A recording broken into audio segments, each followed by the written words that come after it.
जय हिंद दोस्तों।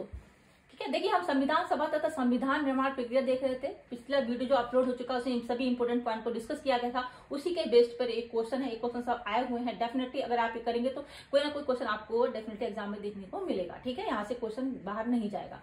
ठीक है, देखिए एक निर्वाचित संविधान सभा द्वारा, ठीक है, सबसे पहले ये पॉइंट देखते हैं हम। 26 नवंबर 1949 को भारत के लोगों द्वारा संविधान को अंगीकृत, अधिनियमित और आत्मकृत किया गया था तथा संविधान पूर्ण रूप से 26 जनवरी 1950 को लागू हुआ था। ठीक है, क्वेश्चन नंबर 1 देखते हैं। एक निर्वाचित संविधान सभा द्वारा भारत के संविधान का निर्माण करने का प्रस्ताव पारित किया गया था साइमन कमीशन द्वारा या क्रिप्स मिशन द्वारा। ठीक है, क्रिप्स मिशन द्वारा किया गया था। मैंने यहाँ 4 ऑप्शन लिखे, 2 या 3 ऑप्शन ऐसे लिखे हैं कि वीडियो बहुत ज्यादा लंबा ना हो। राइट, कैबिनेट मिशन योजना द्वारा संविधान निर्मात्री परिषद में प्रत्येक प्रांत को आवंटित सदस्य संख्या निर्धारित करने के लिए एक प्रतिनिधि कितनी जनसंख्या के अनुपात में था, ये हमने डिस्कस कर चुके। ठीक है, 10 लाख व्यक्ति। ठीक है,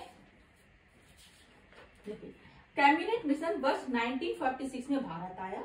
मिशन ने अपनी रिपोर्ट में संविधान सभा के गठन का एक सूत्र प्रस्तुत किया था जिसके आधार पर संविधान सभा निर्वाचित होनी थी और प्रांतों का प्रतिनिधित्व जनसंख्या के आधार पर होना था। इसके तौर पर क्या था, 10 लाख प्रति 10 लाख व्यक्तियों के ऊपर एक प्रतिनिधि का निर्वाचन की व्यवस्था प्रस्तावित थी। तो ठीक है, इसका 10 लाख आंसर यहाँ पे हो जाएगा। राइट, ध्यान में रखिएगा।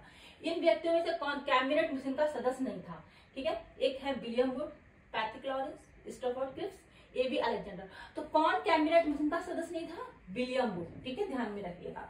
भारतीय संविधान के का जो गठन किया गया था वो कैबिनेट मिशन योजना 1946 द्वारा किया गया था। ठीक है, निम्न में से कौन सा कथन संविधान सभा के लिए सत्य नहीं है? ठीक है, यहाँ पे कुछ कथन दिए गए हैं तो हम उनको देखेंगे कौन सा सत्य नहीं है।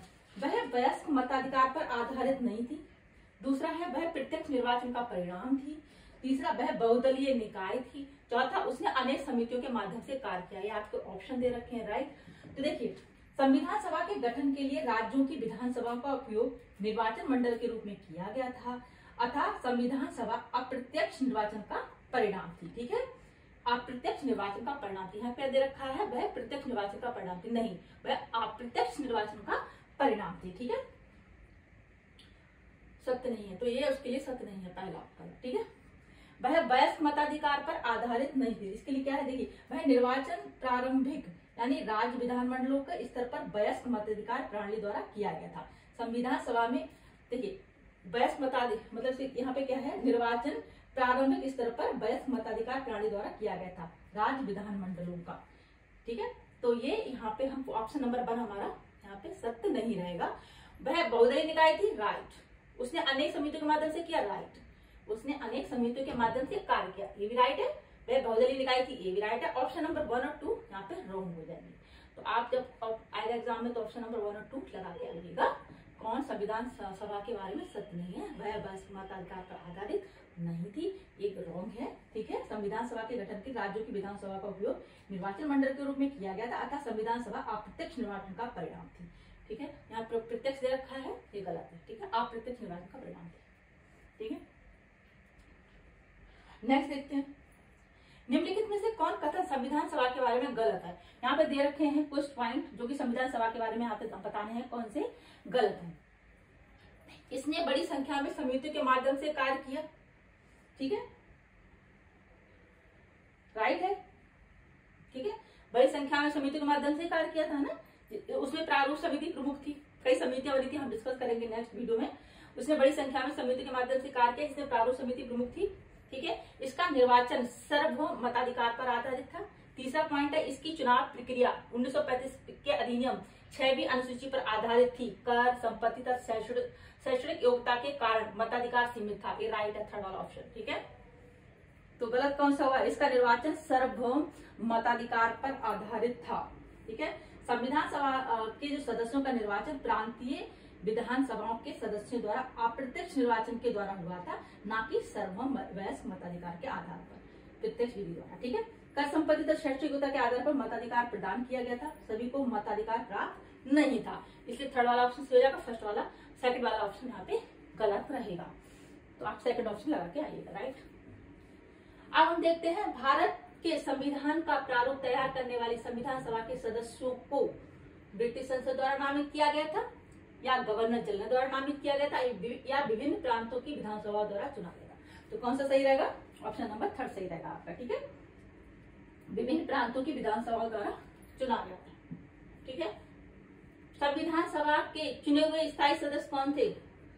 सबको पता होगा, डॉक्टर राजेंद्र प्रसाद, राइट, स्थायी थे ये। संविधान सभा की प्रथम बैठक की अध्यक्षता किसने की थी?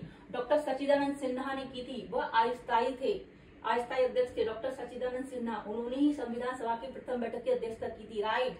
भारत को एक संविधान देने का प्रस्ताव पारित किया गया था कब? जनवरी 22, 1947। ठीक है, देखिए 22 जनवरी 1947 को संविधान सभा द्वारा भारत को एक संविधान देने का उद्देश्य प्रस्ताव पारित किया गया था। उद्देश्य प्रस्ताव को 13 दिसंबर 1946 को संविधान सभा में जवाहरलाल नेहरू द्वारा पेश किया गया था। आगे चलकर यही उद्देश्य प्रस्ताव प्रस्तावना का प्रारूप बना। ठीक है, क्वेश्चन नंबर 10, संविधान सभा के सम्मुख संविधान की प्रस्तावना का प्रस्ताव किसने रखा था? जवाहरलाल नेहरू ने रखा था। ठीक है, भारतीय संविधान के निर्माण में भारतीय संविधान के निर्माण से संबंधित कथन कौन से सही हैं? यहाँ पे कुछ कथन दे रखे हैं। पंडित नेहरू के उद्देश्य प्रस्ताव को जो संविधान सभा द्वारा स्वीकार किया गया संविधान के निर्माण पर असर था, ये राइट है। ठीक है, उद्देशिका बहुत महत्वपूर्ण उद्देश्यों को पूरा करती है, ये भी राइट है। संविधान को भारत के लोगों द्वारा आदेशित किया गया, ये भी राइट है। राज्य के मुखिया के लोग अप्रत्यक्ष रूप से निर्वाचित, राज्य के मुखिया को लोग प्रत्यक्ष रूप से निर्वाचित करते थे, ये रॉन्ग है। कैसे रॉन्ग है? देखिए, भारतीय संविधान के तहत राज्य के मुखिया यानी राष्ट्रपति का निर्वाचन लोगों द्वारा प्रत्यक्ष रूप से नहीं बल्कि अप्रत्यक्ष रूप से जनप्रतिनिधियों यानी संसद और विधानसभा के निर्वाचित सदस्यों के माध्यम से किया जाता है। ठीक है, तो इसलिए हमारा चौथा यहाँ पर रॉन्ग रहेगा, ये 3 हमारे राइट रहेंगे। ठीक है, इस तरह से आप ये वीडियो देखिए। लेकिन नेक्स्ट वीडियो में हम कुछ और क्वेश्चन को डिस्कस करते हैं। ठीक है, इसको करिए पहले। ठीक है, नेक्स्ट वीडियो मिलते हैं। प्लीज जानकारी अच्छी लगती है चैनल को लाइक शेयर जरूर करें। Thank you so much. Next video में हम कुछ इस तरह के और क्वेश्चनों को देखते हैं।